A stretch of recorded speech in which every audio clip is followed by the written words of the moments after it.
Parker. Everybody on your ones. Another rehearsal. Rolling, rolling.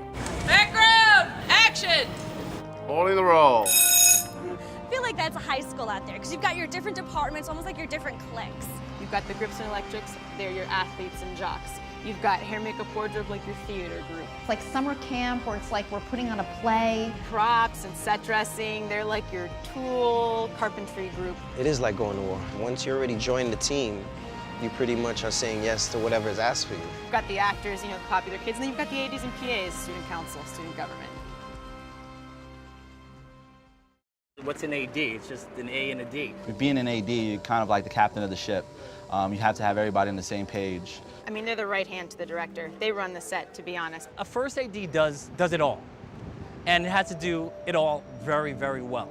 The selection process is really important because the trustees put in quite a lot of time in really finding not only the achievements of individuals, but also the personality traits. From the test to the first interview was about a 6-week wait.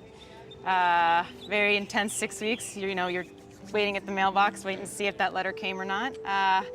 After the first interview, you wait another 6 weeks for the final interview, and then actually the best part was after the final interview, they called me the next day. It trains you properly in paperwork, how to set background action. It gives you an understanding of the importance of the call sheet. It's a great opportunity to further your knowledge and further your career as an assistant director. Well, before I got in the training program, I was a stage manager in theatre. Before that, I ran a business, and before that, I worked in medical research. I was a locations PA, so I was doing something a little bit different than this, but similar. I was working on set. I was a communication major in college, and I think that it helped prepare me for the training program. I was shooting video work just to kind of make cash on the side, but outside of that, I had zero on-set experience. I was an associate producer at the Learning Channel on a show called A Baby Story. The hours I thought were very difficult, and it was 11-hour days. A normal day is like, hold on one second.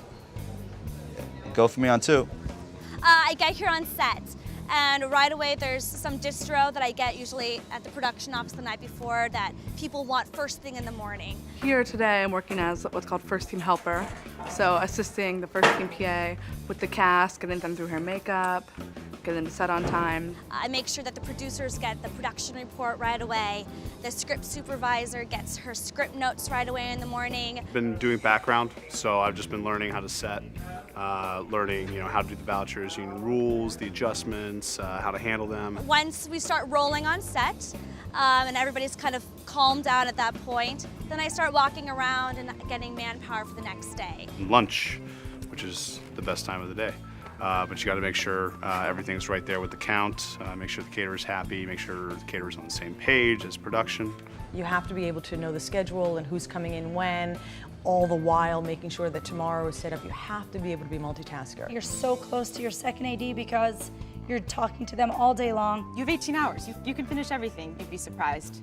You start and finish your day on your feet. After wrap, I go collect everything I need during the day. I get the camera report, sound reports, the background breakdown. Every in lunchtime, all the meal penalties are accounted for. Any little tidbit that could have been, that would affect production or anything, all like, today we had an injury. Anything like that goes on the PR, finish that up, turn everything in, collect any distro, and then finally I get to go home. I've been getting my 5 hours of sleep at least, so I've been doing all right. Full 5, oh yeah, I'm spoiled, I'm telling you. I got 3 hours last night. I'll probably get like 4 tonight. The longest day I ever worked was probably close to 20 hours. The office basically came in the next day and saw me finishing the PR that morning. The problem was that I lived an hour away in Queens, so by the time I took the subway home, took a shower, took the subway back, there was a 5-minute shower and there was no sleep at all for the day. It's a total life adjustment, but it is the most rewarding job. There are things you see as a trainee that you will never see doing anything else. Someone told me when I was a trainee, there's 3 things you can do at the weekend. One is have a social life, see your friends. Another one is you can be domestic and clean your apartment. And the third one is sleep. And you can do any 2 of those things, but you can't do all 3.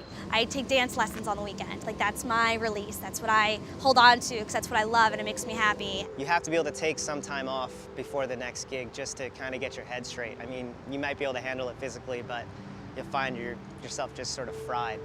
Best piece of advice that I've been given is to keep in contact with everyone. You can't behave like Lady Bountiful when you've got a big paycheck coming in and then behave like the world's worst pauper when you go on unemployment. You need to maintain a constant standard of living throughout. Always be thinking about what's coming ahead and really look, if you're just standing there, what is it that I can be doing to facilitate the shoot? I would have told my younger self not to take it all too seriously. Take every day as it comes. You can't expect every day to be wonderful. If it's raining, wear a raincoat. Relax. It's fine. It'll be fine, and it usually always is. I couldn't imagine my life any different from what it is now. The training program opened so many doors for me. It was definitely more than what I expected as far as meeting and networking and working with a lot of great ADs. And I think one of the things that the trainee program does is they teach you how to network. My knowledge and my vocabulary and everything has just completely changed. I feel like the trainee program kind of was my college education. The DGA training program gave me an entire career. I mean, what a great experience. You get to be in a lot of places that you never thought you would be. I've jumped out of an airplane. I would say Michael Jordan was the coolest person I ever worked with. An amazing beach house in Southampton. He was so big that even sitting down, his knees on a chair were about, I'm not very tall, were about as tall as I am. One of the most beautiful was shooting in the desert in Oregon for a few months. Working with Harrison Ford, Diane Keaton, directing them on the side, just because the director said, you know ballet, go ahead and teach Diane Keaton ballet. This is why we get in the business. When we're kids and we dream, fantasize about, making movies and taking ourselves back in time. This is exactly what that is. There's a reason why there's so many names at the end of a movie, and you get to learn that day by day when you're on set. It is hard to make a movie, so hats off to anyone who's ever tried.